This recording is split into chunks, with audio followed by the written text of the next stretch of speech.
know relationships are hard, but I'm gonna read you some Reddit stories that are gonna make yours look easy. With overreacting fiancés to your husband coming out as gay and trying to uproot your entire life because you're depressed. Am I the asshole for always putting my boobs on the table?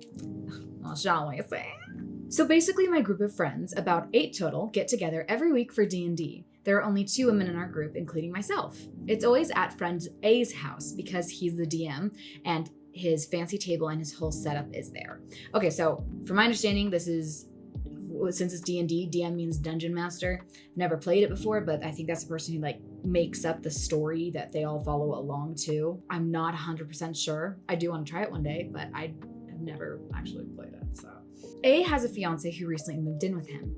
She's cool and I don't really have anything against her. She just has her own group of friends and doesn't have the same interests as us, or clique for a lack of a better word, with her husband's friends, us. She recently has been trying to get more into A's interests, so she has been there for our games. She doesn't play with us, just kind of watches and plays on her phone, which is fine, of course. It's a little weird. How are you not bored? I'd be so bored. I'd be like, my fiance is pretending to be a wizard over there and I'm sitting here on my phone watching TikToks about people dressing up as wizards. You all know you've seen the TikToks. A has a table he set up specifically for the game. One with a recessed middle so we don't have to put away our stuff at the end. He just puts a leaf over the top to protect it. If I understand correctly, I think that's when the table, like in the middle, it like is sunken in so you can play a game and then just put a cover over it. Because of that, in order to move around your character, you have to lean forward or stand up to be able to reach. Now, I have big boobs. Well, at least she knows it. I'm not a particularly big woman. I'm in my late 20s, 5'4", and 155 pounds with H-cup breasts. And yes, before you ask, I've already started the process of getting a reduction. I cannot wait to have this weight off of me. Kind of bold of you to think that we would ask that. Just saying. I don't go up to people with big boobs and think, I wonder if she's gonna get a reduction. Relax, people, gosh. The problem is that when I lean forward to move my character, my breasts squish against the side of the table. After a while, it gets uncomfortable and painful. How tall is the table, dude? So I've taken to lifting up a little and settling with my breasts sitting on the edge of the table. It doesn't push them up or call attention to them. To be honest, I don't even think it's noticeable. With the height of the chairs, I can still sit normally with them there and lean forward without hurting my boobs. So I've been doing this for months and no one has said anything. No one said anything because there's boys everywhere and they're just like, oh, look at that. You see that, Jeffrey? But last week, A's fiance snapped out of nowhere and accuses me of trying to put myself on display and to put my boobs away because no one cares. She clearly cares, my friend. I was shocked and didn't know what she was talking about at first. Neither did anyone else, and she pointed at my boobs and called attention to what I was doing. She got really upset and caused a scene, and we ended the night early. She is still mad at me and doesn't want me to come over to the house anymore. I've apologized and said I'd try not to do it anymore, and even told her how I was going to reduce it next year. She called me a show-off and slut. Okay, that's a little much, and is asking A to stop being friends with me. I'm at a loss. I do this all the time. I've even caught myself doing it at home with my own table without even thinking about it. Am I the asshole? In my opinion, yeah, but not as much as the girlfriend or fiance. So the fiance is definitely an asshole for this because she's sitting there kind of monitoring what you do and she's on her phone and she's not even participating. If she wants to do what her fiance wants to do, she would actually participate. For example, if my husband wanted to do something, he's like, I want you to do it with me. I'd be like, okay. I don't want to sit there on my phone and be like,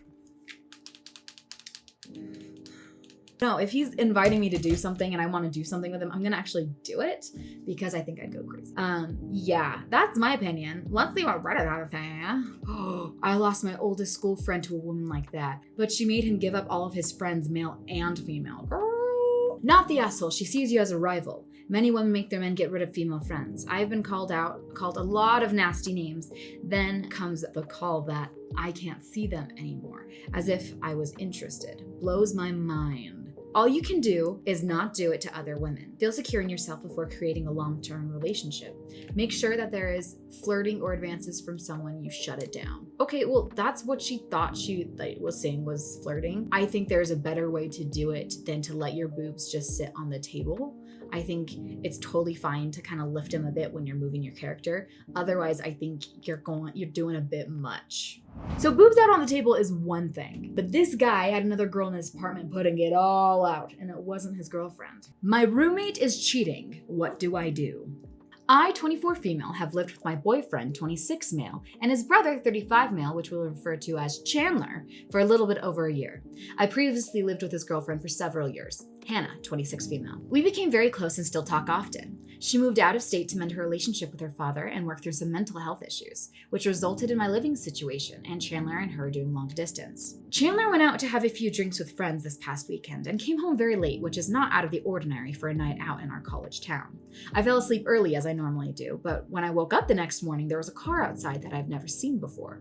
I assumed maybe one of his friends followed him home and slept over in our extra bed. Well, that's cool, you have an extra bed, that's nice. But when I went to leave the house, I noticed a female pair of shoes in the front door and a guest room empty. Oh my! I checked the Ring camera, but no footage of a female coming into the house, which is very odd.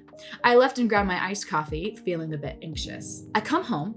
A female I've never seen before is, Anita, walking out of his bedroom! Later that day, as me and my boyfriend were leaving for the gym, Chandler makes a comment that his friend stayed to take care of him as she was scared I would die from vomiting on myself because I was obliterated. Don't tell Hannah! With a laughing undertone.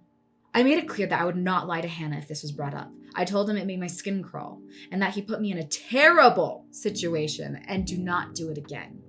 Fast forward to this morning. I leave for work very early, around 5:45, 6 a.m. Eastern Standard Time. That sucks. I'm sorry, do you work in healthcare? Bless your heart. As I'm packing lunch, I hear my roommate's door open, and when I look, the same girl is leaving his bedroom again! I go to leave work. The same car I had seen on Saturday morning is in the driveway. I know what I need to do. Tell Hannah. But I'm stuck in this living situation until further notice. I know what I need to do. Tell Hannah. But I'm stuck in this living situation until further notice, and I don't want animosity or tension, as I already struggle enough with my anxiety living with two grown-ass men. Please help. Advice on what to do and how to go about this. That's a very fair point. To be living with two grown men is a little spooky. Okay, I can understand where that is definitely coming from, especially one that's 10 years older. So that makes total sense to me. But, you know, when it comes down to it, if that's something you're worried about, your grown-ass man, that is yours, the boyfriend, should, when it comes down to it, protect you if the brother decides to be an idiot about things. And possibly, you know, ruin his own life, but that's besides the point. And yeah, girl, you gotta tell Hannah. That poor girl's probably going through so much right now. Like, she went back home to work on her relationship with her father, as well as mental health issues, and then she's getting cheated on. That sucks, girl. I can't. Maybe when the girl's there, just say to her, do you realize he has a girlfriend?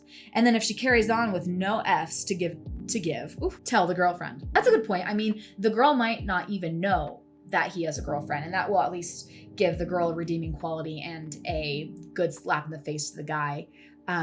But that will already make the tension higher, so be warned about that. It's gonna happen anyway. Talk to your partner and tell him that what's going on doesn't make you comfortable and you don't want to live there anymore. Tell him that it puts you in a difficult situation because you don't want to move out and you still want to live with him. State that Hannah is an adult with feelings and autonomy, and if your roommate is willing to remove that autonomy from Hannah, then he either doesn't respect women or he doesn't respect people. Whatever you do, make sure you and your partner are on the same page first. This guy's mess is not your burden, and your relationship and living situation shouldn't have to suffer because of it. It's kind of what I was saying earlier with your boyfriend is kind of be on your team. You definitely need to make sure you're on the same page before you confront anybody, because then at least, you know, you don't have your friend who is off in Narnia land trying to fix her life and fix herself, which is something that she should be able to do without her boyfriend cheating on her. So you have that person in your apartment, in your home, that's going to protect you and make you feel safe. You're on the same page. So I would do that. That's a very good choice, I believe. So your roommate is definitely an idiot for cheating, but this lady might lose her house and her children because of anxiety and depression, okay? Am I overreacting that my husband of 8 years came out as gay, wants a divorce, and is trying to take everything, including our kids? You know, I don't think you're overreacting just by the title. I don't think so. I, 33 female, have been married to my husband, 34 male, for 8 years. And we have 2 beautiful children together, 6 female and 4 male. Up until recently, I thought we had a good marriage. We've had our ups and downs, but nothing that ever made me think he was unhappy or that our relationship was falling apart. A few months ago, my husband sat me down and told me that he's gay and has only realized it recently. He said he needs to live his truth and wants a divorce. I was blindsided. I never saw this coming, and I feel like my entire world has been flipped upside down. I understand that this is a big moment for him, and I want to be supportive, but I'm also hurt, angry, and heartbroken. Quick side note, this might be a little like spicy, and this might make people mad, and I hope it doesn't, but if it does, let me know in the comments, because why not? Like, you know the comments is a place to like talk to me, right? Because like I love it. It's like it's great. You should talk to me. What do we need to do to make people give that space for people to come out earlier in age so they don't get in this situation? You know, like, okay, great, he came out as gay, whatever. But he is blowing up someone's life. It's not his life that he's ruining. He's, you know, trying to help his life. Great, good for you. But you're blowing up someone's life right now. You have to understand that. You have to know that, right? This is the mother of your children, and you're just gonna leave. Okay, at least she'll find someone who actually like is attracted to her. Here's where things get worse, because they had to get worse. Not only is he asking for a divorce, but he's also trying to take almost everything in the process. He's the main breadwinner in our family, and because of that, he's arguing that he should get most of our assets, including the house. We both contribute to our savings and household, but since his salary is higher, he feels entitled to more. Oh, screw you, you little... And if that wasn't enough, he's also filing for full custody of our kids. He said he's been a very involved father, which is true, but I'm just as involved, if not more. I've been the primary caregiver since they were born. Yes, I've struggled with anxiety and depression in the past, but I've worked hard to manage it and be there for our children. Now he's using that against me to try and take them away. You mother effer need to go sit down and take a chill pill. You trying to steal these children's mother. Stop it. Great, you're gay. Get a divorce, get partial custody, you know, still have your life with your children, but you don't need to uproot and take this woman's life. You know that, right? You know that, right? I feel like he's not just ending our marriage, but he's ripping my entire life apart. I get that he's going through a lot, but I don't think it's fair that he's trying to take everything. Our home, our savings, and worst of all, our children. I feel like he's being selfish, trying to secure his future at the expense of mine and the kids. It's like I'm being punished for something I never had control over. He says I'm being unreasonable for not wanting to let him take the lead on the divorce, for being upset about what he's asking for. He claims he's trying to be fair, but I can't help but feel like I'm being taken advantage of. I'm sorry. Yeah, you need to lawyer up, my friend, and you need to get your kids, because this is ridiculous. You know, it doesn't matter how much money you make. You know, if I made this amount of money, and the husband made this amount of money, but we both put 50% of what we had into the home, into the savings, that's equal sacrifice there, sort of. I guess you could argue that this one is more of a sacrifice because they don't have as much to give. Or you could argue that this one is more of a sacrifice because they have more to give, so they have to give more, but it's still 50%. That is an even number, okay? Freaking idiots. LMAO, divorce court, is going to be a shock therapy for him if he thinks having a higher salary means he gets to keep more of the shared assets. Stay calm and lawyer up, OP. I totally agree. Like, this makes me sick that he's using your depression as a like, well, she was depressed. She's an unfit mother. I have no words. As someone who worked as a paralegal in divorce law for a long time, this guy has a huge dose of reality coming when he gets to court, especially if he's the moneyed spouse. The courts almost always favor the mother in custody cases. And if he's been the primary breadwinner for the majority of the marriage, then he'll most likely be paying her alimony to the level of keeping her comfortable. Plus, if they both contribute financially to the mortgage and house costs, she'll most likely be entitled to half of that as well. I hope she gets a competent lawyer ASAP so they can get started on the groundwork. So it sounds like you're gonna be okay, my girl. You're gonna be okay, but like, that's something I've always scared of, is if my husband were to be gay. That would scare me. Are you gay? No. Okay, cool. I just had to check. Thank you so much for watching this video. I am almost at 500 subscribers. I don't think you guys understand how excited I am about that, but I'm so grateful you're here. I've had a lot of fun making these videos. Sorry about my dog. She's kind of a brat today, but I need to introduce you to a new family member. This is Noodle. Say hello, Noodle. Say hello. So we have Noodle and Lady. That's our little family. So let me know if you have a pet in the comments. I love reading your comments. Thank you for coming and watching this video. If you made it this far, then you are obviously my favorite. So subscribe and I'll see you next time.